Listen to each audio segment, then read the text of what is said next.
Terus pertanyaannya, keadaan orang ketika sudah meninggal dunia.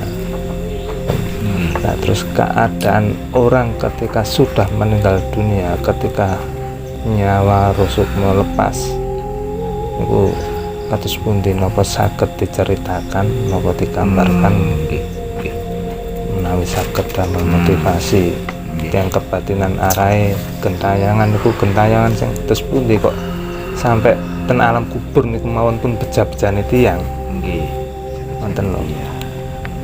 Lah napa tiyang gentayangan niku saged istilahnya napa niku mlebet ten ngene jasad tiyang, kados istilah reinkarnasi itu napa ngoten.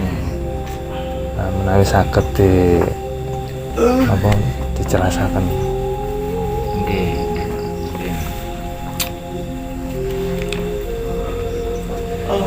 Subhanallah. Keadaan manusia sing sudah meninggal dunia, ada yang masuk ke alam kubur, ada yang masuk ke alam kuburan atau gentayangan roh lan sukmani.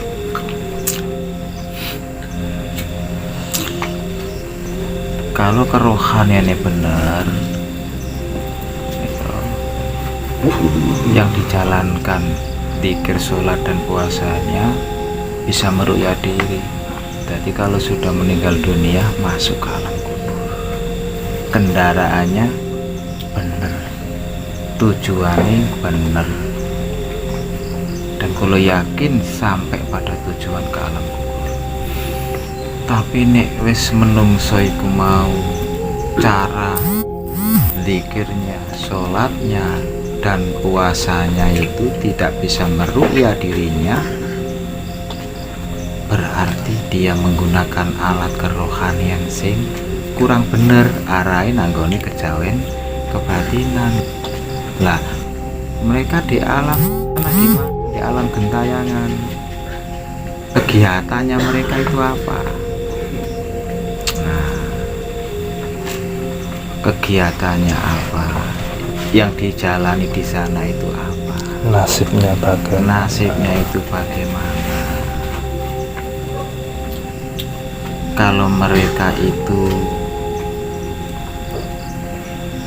intinya punya anak yang soleh, atau siapapun yang pernah mendengar penyampaiannya, walaupun mereka itu arek kebatinan, kalau punya anak yang soleh, anak sing atine sumele, insya Allah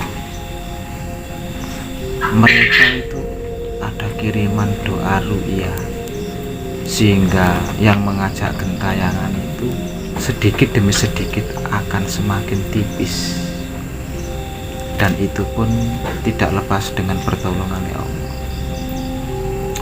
Anak yang soleh, kemudian ilmu yang bermanfaat, kemudian amal jariah.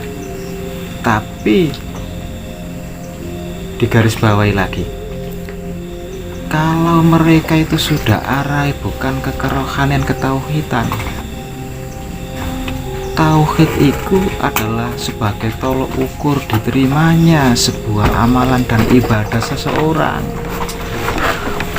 Apakah mereka punya amal jariah? Apakah punya ilmu yang bermanfaat? Apa yang disampaikan itu digerakkan dengan setan dari golongan jin dan persekutuannya?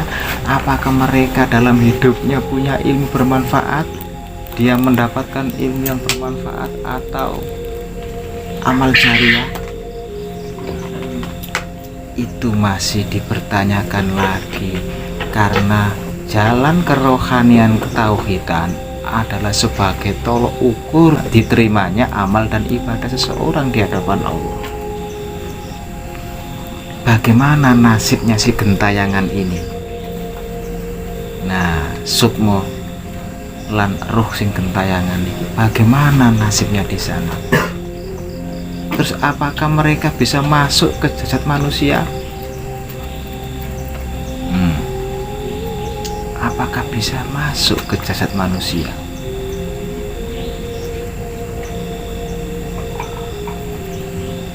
Mereka itu yang reinkarnasi itu siapa? Yang reinkarnasi itu bukan roh lan sukmane, tapi keilmuannya, persekutuannya setan dari golongan jinnya itu. Biasanya masuknya persekutuan itu ketika seorang bayi yang ada nasab keturunan mbah-mbah sing ngono kuwi sing gentayangan itu, keilmuannya sosok setan dari golongan jin sing nyaktekno, sing minterno, sing nyogeno. Itu yang akan masuk ke anak cucunya, dan masuknya itu biasanya ketika anak cucu dalam kandungan seorang ibu dikala umur 7 bulan tanggal 1 mereka masuk. Berarti persekutuan mbah-mbah buyut yang saktinya, pintere, kuwate sing diewangi setan dari golongan jin dalam dirinya, yang jauh dengan kerohanian ketauhidannya, itu yang masuk, itu yang mencari mangsa terus, mencari jaringan terus, masuk kepada bayi yang ada dalam kandungan ibunya ketika bayi itu berumur 7 bulan tanggal 1.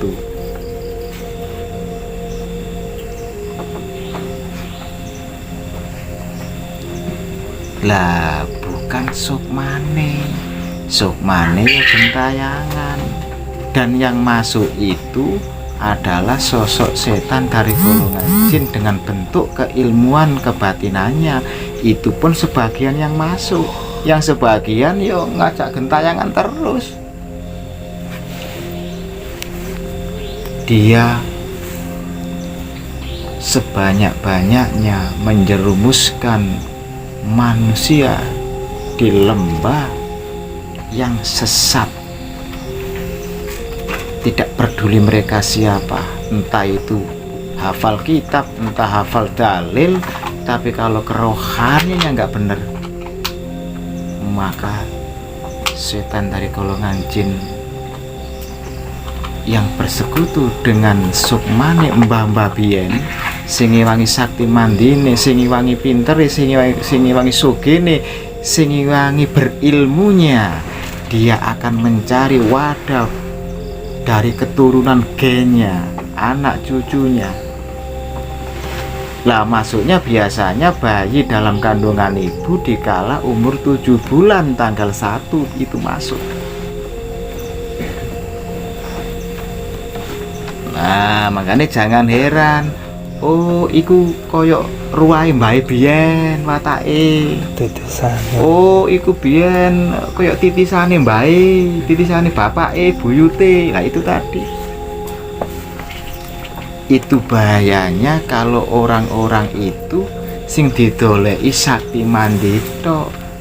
Gitu, sing didoleki sakti mandi kuat, sugih, tapi dia nggak tahu dengan persekutuan yang masuk dalam dirinya dengan bahasa amalan dan wiritan yang kalau dijalankan tidak bisa meruqyah dirinya, tambah memagnet setan dari golongan jin itu masuk dalam dirinya, sehingga nanti yang sengsara bukan dirinya sendiri tapi anak cucunya.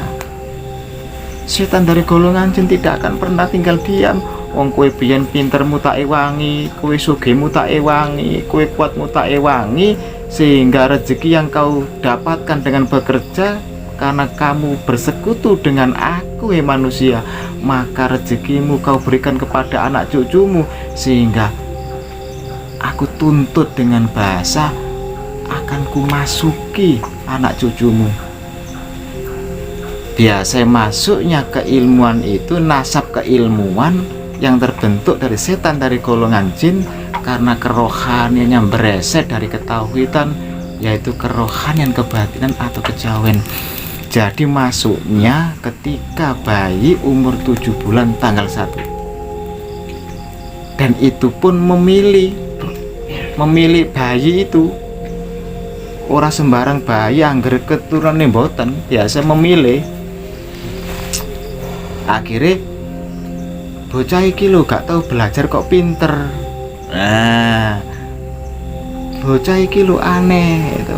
Gak tahu belajar, gak tahu sekolah, ujug-ujug umur 40 koyo ndeladuni. Nah, gitu. Indigo. Indigo sing ngene sing ngono. Iya cair. Lah, iki lho biyen niku wong gak tahu melajari ilmu kebal, gak tahu melajari ilmu sakti. Delala kok kebal ngene. Ya itu karena persekutuan mbah-mbahnya biyen iku setan dari golongan jinnya nasab keilmuannya medun nanggone anak cucunya, sehingga anak cucunya gak suka belajar ilmu kebal akhirnya iso kebal. Dari boleh. Dia mencari jaringan sebanyak-banyaknya, dan setan dari golongan jin itu menyesatkan karena mbah-mbah buyute biyen dia menghamba kepada ilmunya jauh dengan kerohanian ketauhidannya. Sukmani piye? Sukmani sek gentayangan. Wong yang masuk itu wong setan dari golongan jin bukan 1 2 3 ribuan kok. Lah, itu nanti bisa diputus dengan jalan kerohanian ketauhidan. Kalau mbak-mbaknya biyen itu kerohanian ketauhidan, karena kerohanian ketauhidan jalan tauhid itu tidak bisa diterima dengan keturunan. Mbae jalure tauhidnya bener, anaknya belum tentu. Boleh jalur kerohanian ketauhidan itu diperjuangkan manusianya masing-masing. Tidak ada bahasa instan atau keturunan.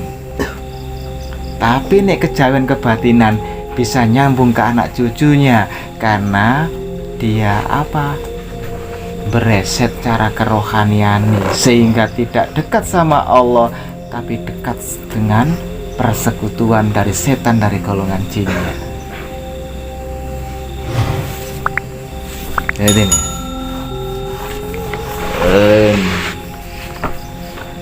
jadi rulang bayi umur 7 bulan tanggal 1.